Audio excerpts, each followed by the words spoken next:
I am here, so I am thinking this is the good place for the education in the oldest times, sir. Yes. Because there was three biggest university in whole Asian countries, sir. Takshashila, Nalanda, and Bikramshila. Takshashila now in Pakistan near at Rawalpindi. Nalanda is here. Bikramshila is just near Bhagalpur, sir. So divided, they went in the Pakistan. Otherwise, all three library of the Asian country were here in India, sir. Wow. So very great place in education also. Originally, Nalanda was 10 kilometer long, 5 kilometer wide. 10,000 monks, 1,500 teachers were here. Now only 1 square kilometer area, the excavated parts are. It's 50 times bigger. The whole place is 50 times bigger. Okay. It's incredible. Thank you. Incredible civilization. The main scholar of this university were Naropa, Tilopa, Guru Padmashambhava, Shantideva, Shantirakshita, Arjadeva, Vashubandhu, Asanga, Nagarjuna, Chandrakirti, Subishnu, all were the main scholar of this university. So they all taught here? Yes, Yeah, sister. yeah, Wow. yeah, all of them. All of those. So the whole world is your form. The whole world is your body. So there's aspects of our being. One of them is the gross plane, what we consider three-dimensional reality. Then there's all the subtle realms, which are the subtle energetic bodies. And all an energetic body is, guess what, everyone, dodo heads, it's all an energetic body. It just looks stiff and jelly-like and fleshy-like from another polarity of perspective. From another polarity of perspective, if you're tiny, then it's just waves, or it's just flying around shit. If you look from another polarity of size, it's what you call the body, just like platelets and blood cells, right? So it depends on the polarity of the position of perspective that creates the current reality. The current reality you have right now is based on the polarity you have somewhere else. It's the triangulation. Oh my god, it's really sorry. So the whole existence, there's no such thing ultimately as a solid body, a soft body, an energetic body. That's all just like a new age thing to help describe things.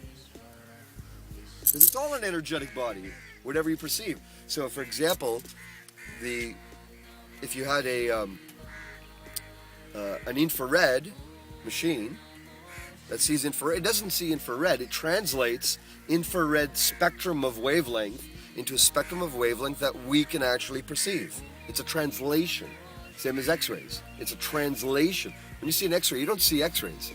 You see the translation of those waves going through a translator, a visual translator, that gives it an arc of reality within the spectrum that we can see that reality, right? So if the wavelength is like this, it gives the subsequent reflective, arbitrarily chosen visual wavelength or artfully designed wavelength to match that correlation. Are you following me? That's how you see reality, right? So, what is it then that you're seeing is based on a polarity, an opposite. There has to be a perspective to which to look from. And that's how you change the color of the aura. Because it's the whole world's your aura.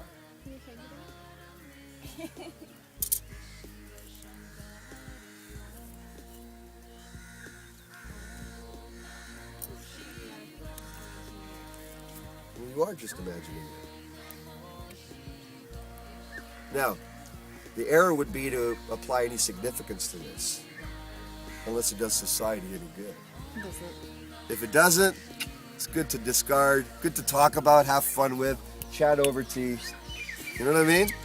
But for its validity in terms of service to all beings, it's important not to get caught in those wormholes of so-called spiritual, interesting, cool shit.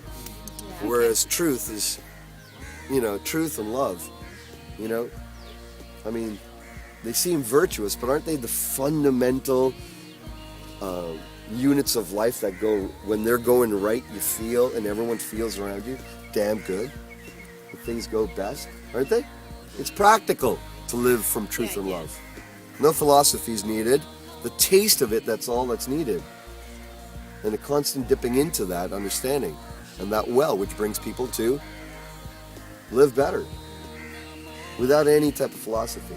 That's the ultimate philosophy, is that the philosophy eats itself up, gets digested by the fruits of the power of the philosophy. It dissolves the philosophy itself. It's that strong. It doesn't sustain it. It tests the philosophy. The philosophy is so powerful, it tests itself, and it measures itself by its own evolution and dissolving of how it used to be. Inherent within it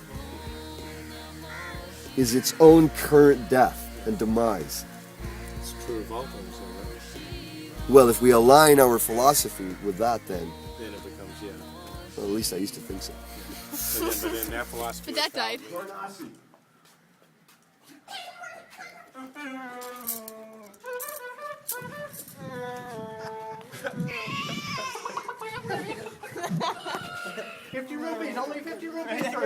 Chai, chai, garam, chai, chai, chai, garam, chai.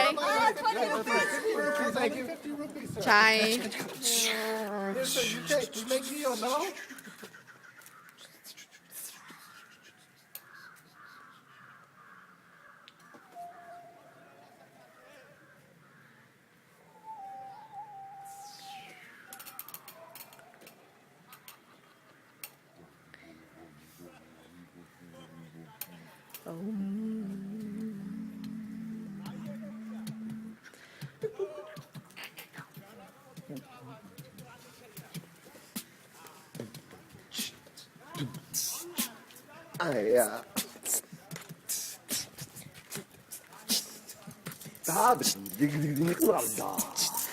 Ta ta tiki ta ta tiki tiki tiki tiki ta ta tiki tiki tiki ta ta.